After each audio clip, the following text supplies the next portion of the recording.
I want to do this, I want to do that. But then you try to talk to them about something, and they're so captivated by their own little world, they forget. Exactly. That all of your inspiration is in the newspaper that you just walked by tweeting on your phone. Exactly. And I mean, I'm very thankful to hear that we have a few artists who are still in the mind of quick thinking. Comedy is part of the ritual. And right. And like thinking on your feet, because like I thought about that too. Like, what if I've always wanted to do genuine stand-up comedy. When I first heard that you write jokes, I was like, what? Why would you write a joke? Yeah. I thought it was like I didn't understand the concept.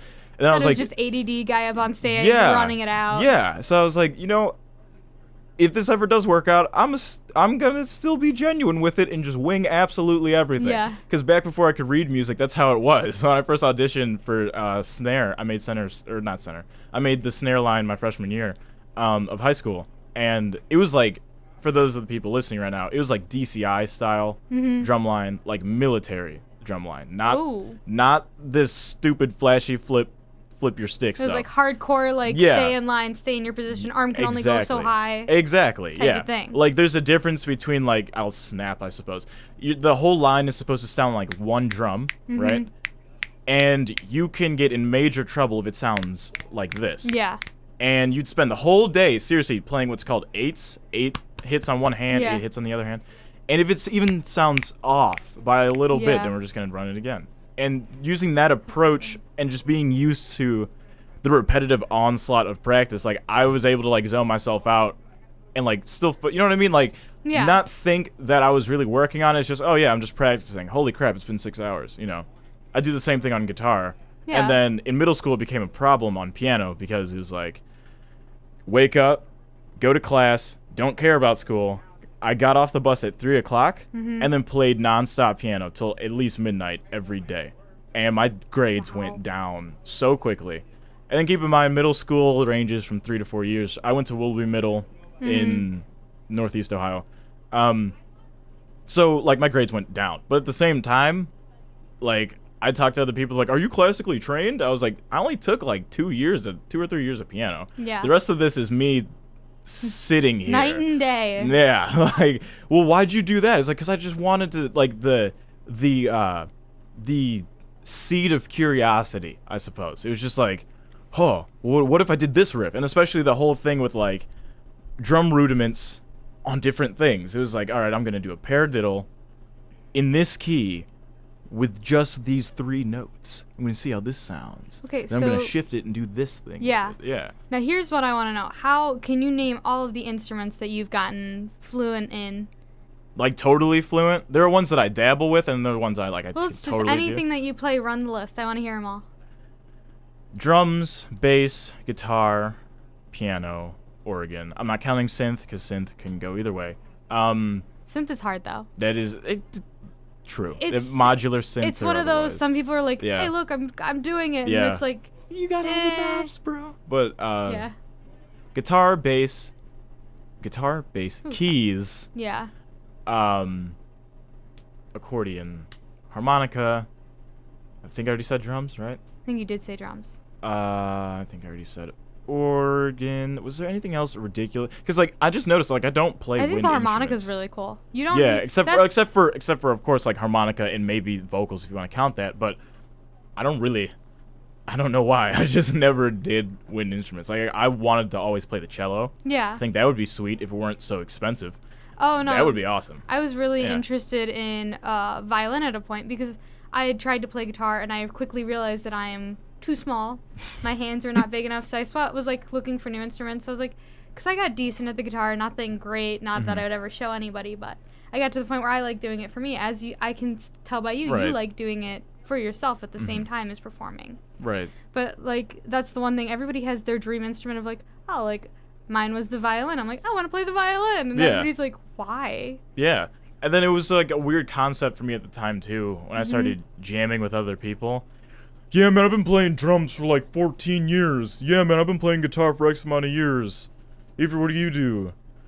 I play a lot of stuff for a long time. And like, how do you have time to do that? I don't have a life. Trained in many, master. Yeah, it's goofy. And then especially when I start throwing in just like avant-garde, like there's a song on the album for those of you who can't see it, you can list off the song names if you'd like. All right, so I don't know how about the. All right. So we got 1 is Denim that we'll play at our first break. 2 is I'm Sorry. 3 is That Clan Song. Also known as The System, yes. And then 4 is Everyone's Racist. Yeah.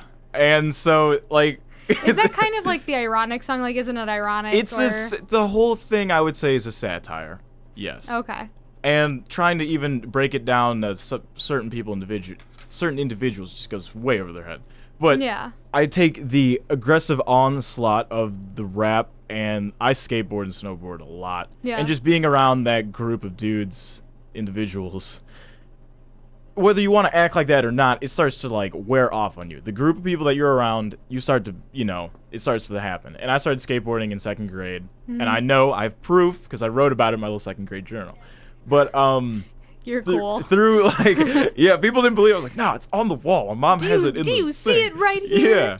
But, anyway, yeah. So, like, that whole renegade style of, like, F you, I'm going to do what I want, flowed into the rap, flowed into whatever metal I was in at the time. Yeah. And I still listen to a lot of metal. And just even into this work right here. Because seeing it by the cover, I know that people will only believe what they see. Seeing at the cover, some people are going to think, 1, it's a punk album, 2, it's a severe rap album, or 3, it's just garbage. But they don't know that it's an acoustic satire, you know what I mean? Yeah. And the actual album coming out, this is my EP, quote-unquote.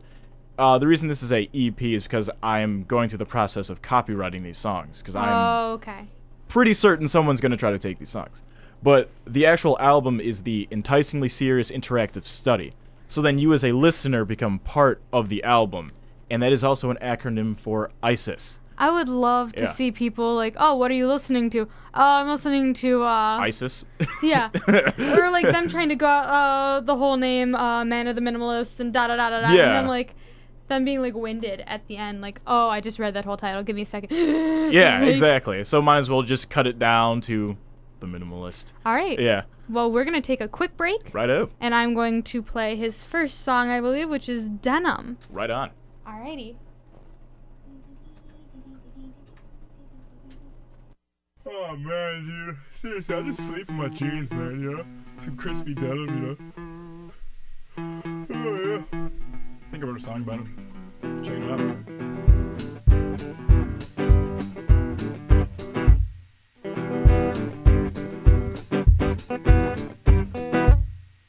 Gimme some shit that I don't need.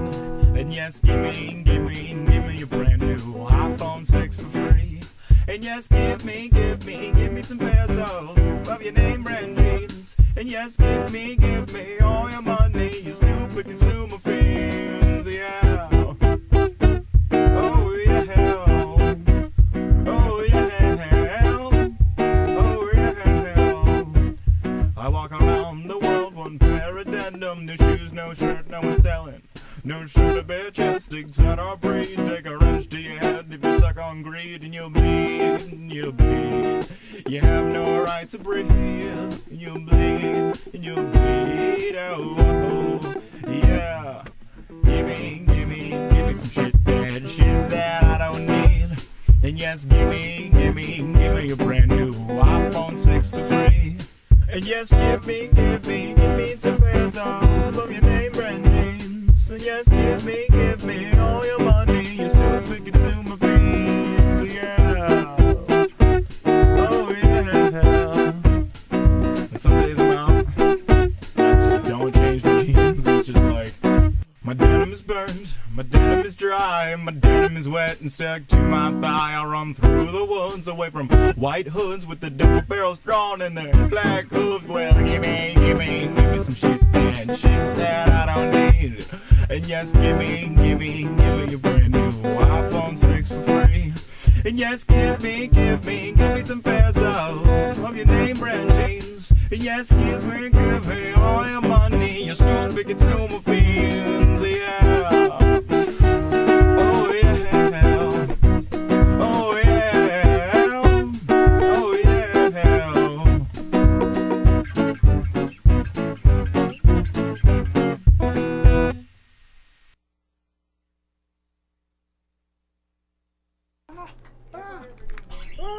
We are back. That was Denim by ManaTheMinimalist. Minimalist. Wow. Yeah, So, it that's is a lot of M's next to each other Yeah. and vowels. It's a lot of alliteration. It's a lot of intenseness. Yes. I feel like that's my word of the day. I'm just calling it now because I keep saying it. But yeah, that song in particular, Denim, was also just like, I don't know. It's how I think people act nowadays in society. Like, it's we're turning more, in my opinion, into like a consumer society of just buy. I love Halloween. Why were there Christmas ornaments in the mall October 1st? You know what I mean? And like, that's sort of weird. when, we weird still have vibe. 2 whole holidays to get through. Yeah, and people just kind of forget that there's Thanksgiving. And then you get those. But Christmas is a iffy topic because you've got those people who see the Christmas decorations are like, screw it, man, I love Christmas, Christmas snow, Yeah. it's Santa Claus, and I'm just like, why are they playing Christmas music? Exactly. I want Thanksgiving to happen at least first. The day after Thanksgiving, if you're Black Friday shopping, Yeah. sure, I'll listen to Christmas music, but any day before that is just plain wrong. Exactly. Yeah. So like with Denim, it's just like, forget everything. Let me just be the voice of greed, I suppose, as it is said in the refrain. Like, gimme some S word, that some stuff that I don't need. Yes, Yeah. gimme a brand new iPhone 6 for free. Then it just gets more and more Yeah. outrageous. Give me 10 pairs of your name brand jeans. And yes, give me all your money, you stupid consumer fiends. Yeah, so like, as it goes on and on, it's like a snowball effect. I feel like that's the perfect example of like Black Friday shopping when you see people running out of stores and they're like, I got this turkey baster oven roasting thingy, Yeah. and they're just holding it in front of me and you're like, why? And they're like, because it was on sale. Exactly. What are you Like, gonna use it for? Right at, like, seriously, you know how many and I used to work in retail. Yeah. Quit my job. Of course you did. Woohoo! But the day after, and I didn't even make it to Christmas really, but the day after Christmas, imagine how many products are returned because God. people broke up, people didn't like the gift, or like I recite in the song, it's just stuff that you don't need. Yeah. Like, why? That's for me too. That's why, like, I make a lot of computer stuff, but I understand why people would want a newer cell phone. But now, to me, I think that we've reached a point where upgrading your cell phone is just a social status. Yeah. It's like, hey guys, I got the new iPhone 6. What'd you get? Oh, I have the Samsung Galaxy S5. Like, it's... With this upgrade, I have the Willy Whack upgrade. What do you have? Yeah. I've got the Sham Wow upgrade. I have the ability to do this. Like, I think once iPhone reached iPhone 4S and Samsung reached maybe the S5, that's as far as you're gonna get. Yeah. Like, there's this cool thing with graphene where the phones can be clear and like they can be bendable. That's cool. If you're a normal person, this isn't a problem. You know what I mean? And the main reason I came to that conclusion was because the iPhone 6, bends. There's a whole bunch of things that are like built to fail, so to speak. But on the same end of the spectrum, Android isn't as truthful either with their with the way that they word warranties. Yeah. But they are very open to how people can root their products and how that you can alter them and such. But still, we all remember when the iPod Touch first came out. There's that little black part up on the top of the iPod Touch. I'm like, there's gonna be a camera there. 9 months later, oh guys, there's a camera. You think? Yeah. And then they were so like, oh, let's put a camera on the other side too, guys, and then just you can to take a switch selfie. it. Yeah. Wow. And that might single-handedly be our generation's fault. I don't know. The millennials are just Well, can you just imagine I don't know. someday you're going to be talking to your kids and you're going to be like, oh, let's go through my photo album. It's not like your parents where they bring out this big old book. Like, my mom and I went through her college photo album. Yeah. And it's cool. It's like a scrapbooky thing. Well, just think, your children are someday going to be staring at your 18 million selfies you took in high school.